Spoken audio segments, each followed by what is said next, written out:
안녕하세요. 팩트 위주의 자유미TV 이은정 원장입니다. 제가 오늘 말씀드릴 내용은 낭종, 이거에 대해서 말씀드리려고 하는데, 이것은 우리가 흔히 에, 영어로는 우리가 인클루전 시스템이라고 하는데, 낭자가 주머니 낭자입니다. 종양은 종양할 때 쓰는 단어예요. 그래서 주머니에 쌓인 종양이다. 양성 종양이죠, 물론. 이거에 대해서 말씀드릴 겁니다. 저는 서울 신촌에서 연세 자유미 성형외과를 운영하고 있는 성형외과 전문의입니다.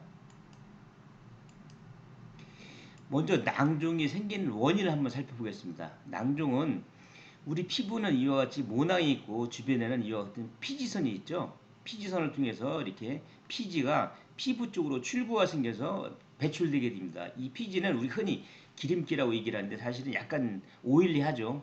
그러면서 이것이 피부의 수분 증발을 막아줍니다. 피부가 건조해지면 쉽게 노화현상이 생기죠. 그리고 이것이 약간 약산성이어가지고 피부를 외부의 균으로부터 보호해주는 항균 역할도 하고 이 피지선의 역할이 아주 많습니다. 물론 이것이 지나치게 많이 나오면 피부가 번들번들 거린다고 하기도 하고 모낭을 막아서 뭐 피부 여드름 뭐 여러 가지 작은 염증이 생기기도 합니다만은 이 피지선이 원래는 긍정적 역할을 하는 중요한 조직이죠.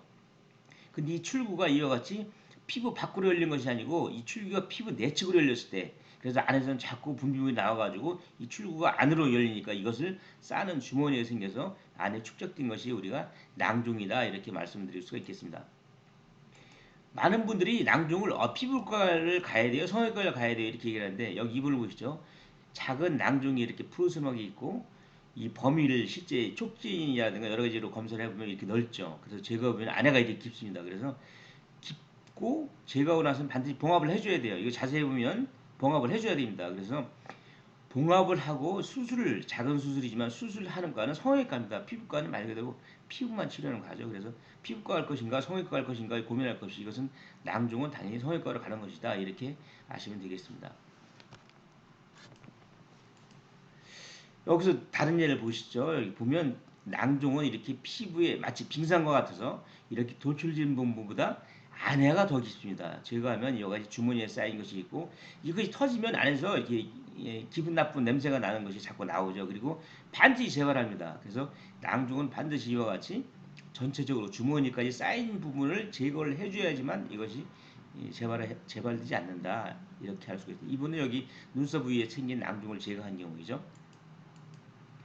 여기 이분을 보시면 낭종의 출구가 이렇게 열려 있죠. 이것은 전에 한번 짜서 그럴 겁니다. 짜면 이와 같은 분비물이 나오지만 자꾸 재발합니다. 재발하고 또 주변에 낭종이 주머니에 터지면서 자꾸 번지고 나중에 수술할 때 어렵죠. 이것은 여기선 이렇게 흰색도 있지만 어떤 때는 뭐 약간 거무스레하고 냄새가 많이 나고 어쨌든 낭종은 절대 짜면 안 됩니다. 여기 이분은 엉덩이 부위에 낭종이 생겼죠. 엉덩이에 낭종이 생긴 원인은 우리가 엉덩이 주사를 많이 맞지 않습니까? 얼굴에 생기는 것은 우리 여드름 짤 때 손톱에 묻어서 피부가 안쪽으로 말려 들어가서 생기기도 하지만 이것은 엉덩이는 주사 맞을 때 주사 침이 묻어서 피부가 안쪽으로 밀려서 생기기도 많이 합니다. 그래서 여기 겉에 볼 때는 작은 낭종이지만 범위를 우리 촉재점이 이와 같이 넓고 제거를 해주면 안에서 이와 같이 넓은 큰 낭중이 나옵니다. 그래서 낭중을 제거하면 이와 같이 안에가 뻥 뚫려 있어가지고 이것을 우리 또 재건을 해줘야 됩니다. 재건을. 그래서 막아줘야지 아니면 움푹 패이죠. 그래서 이와 같이 봉합을 해줘야 되기 때문에 반드시 성형외과를 가야 된다 이렇게 말씀을 드리는 것이고 낭중 수술이 의외로 간단하진 않다 이렇게 말씀드릴 수 있습니다. 다른 예를 보시죠. 여기 이분은 입술 주변에 이렇게 커다란 낭종이 있죠. 그래서 입을 음식을 먹을 때 또 말할 때 당연히 불편하겠죠.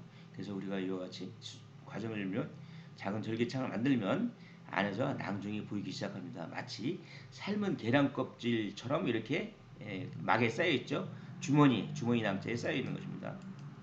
그래서 수술하는 과정을 제가 기록을 해놨는데 제거를 하고 제거가 되면 이와 같이 이분은 재발이 안 될 겁니다. 왜 그러냐면 이와 같이 주머니 통째로 제거를 했으니까 제거하면 보시는 것처럼 이렇게 안에가 깊기 때문에 움푹 패이게 됩니다. 여기 보이시죠? 움푹 패인 거. 그래서 이 안에를 우리가 어, 복원을 해줘야지만 이것이 좋아집니다. 그래서 어떻게 복원해 주는가? 여기 보시면 움푹 패인 거 보이시죠? 이와 같이 이제 특수한 재료가 있습니다. 이것을 안에 넣어주면 이것이 나중에 자기 조직으로 대체가 되죠. 그래서 주머니째 제거한 낭종, 봉합한 흉터 이렇게 최종적인 모습이죠. 그러면 이 흉터는 우리가 어떻게 하느냐 내버려 두는 것이 아니고 통상적으로 하는 우리가 흉터 관리 스케줄을 따라 해주게 됩니다. 보시면 어떻게 해주는가 보겠습니다.